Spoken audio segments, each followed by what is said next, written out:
In the bustling city of Lagos, where the streets hum with life and the air buzzes with ambition, Mr.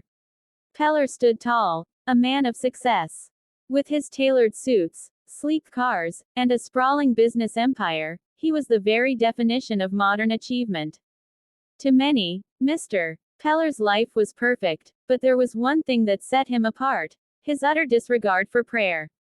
Once, Mr. Peller had been a humble boy in a quiet village. His mother, Mama Oz, was a woman of deep faith who always emphasized the importance of prayer.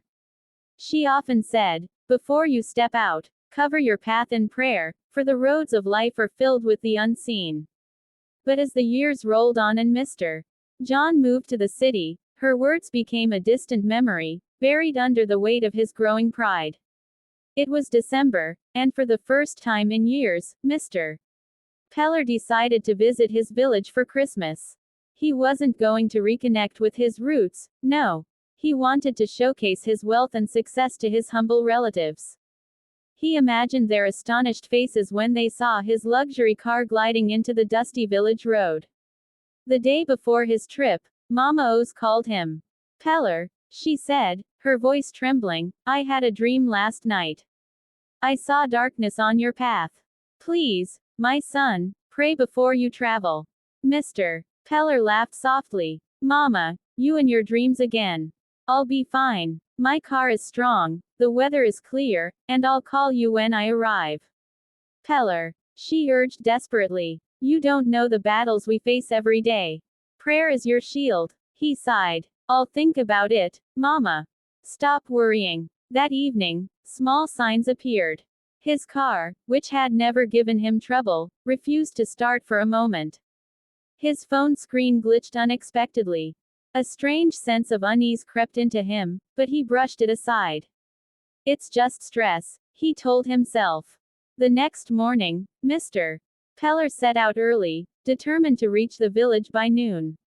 The city streets gave way to smooth highways as the sun shone brightly. He rolled down the windows, turned on his favorite radio station, and sped along confidently. After a few hours, he entered the rural roads. The air felt different here, thicker, heavier. On a bend in the road, he spotted an old man with a walking stick, waving for a ride.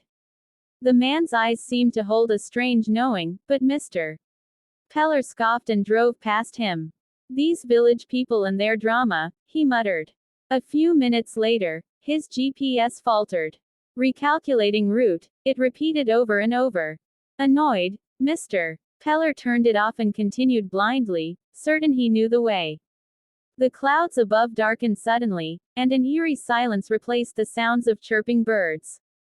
The further he drove, the more the forest seemed to close in on him. And then, his car stopped. Confused, Mr. Peller stepped out to inspect it. "What's wrong with this useless car?" he muttered, kicking the tires. But the moment his feet touched the ground, everything changed. The air grew cold, and a strange hush fell over the forest. Suddenly, whispers filled the air, faint at first but growing louder. He spun around, heart pounding. "Who's there?" From the shadows emerged figures, creatures unlike anything he had ever seen. They were part human, part beast, their eyes glowing with malice. They surrounded him, their voices hissing. "You came without a shield. You walked this road alone." Panicked, Mr. John tried to run, but his legs wouldn't move. He swung his fists, but they passed right through the creatures.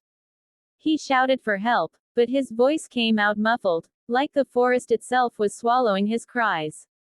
In his despair, a memory flashed, his mother's voice.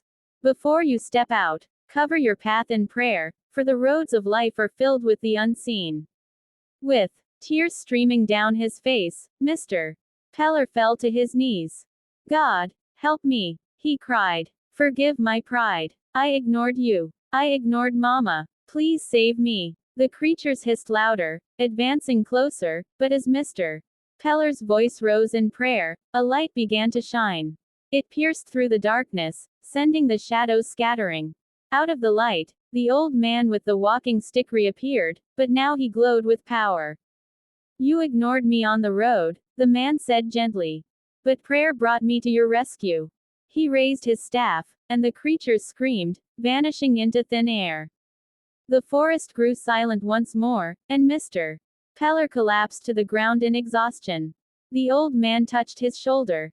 This walking stick is a symbol. Carry your faith with you always. The unseen world is real, but prayer is your greatest weapon. With that, the man disappeared, leaving behind the walking stick. Mr. Peller staggered to his feet and found his car engine running as if nothing had happened.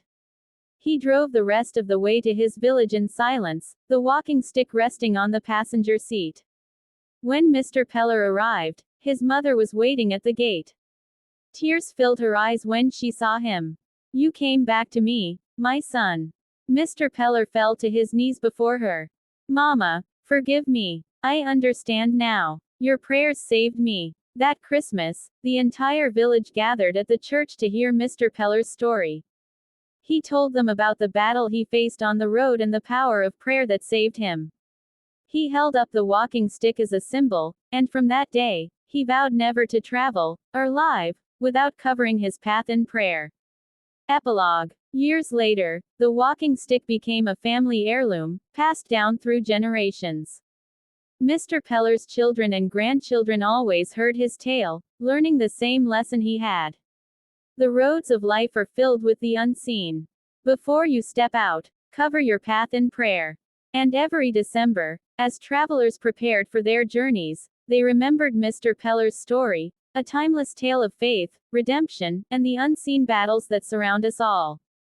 The end. Thanks for tuning in. Hope you enjoy this episode. Please don't forget to like, share, comment and subscribe to our channel and stay tuned for more stories.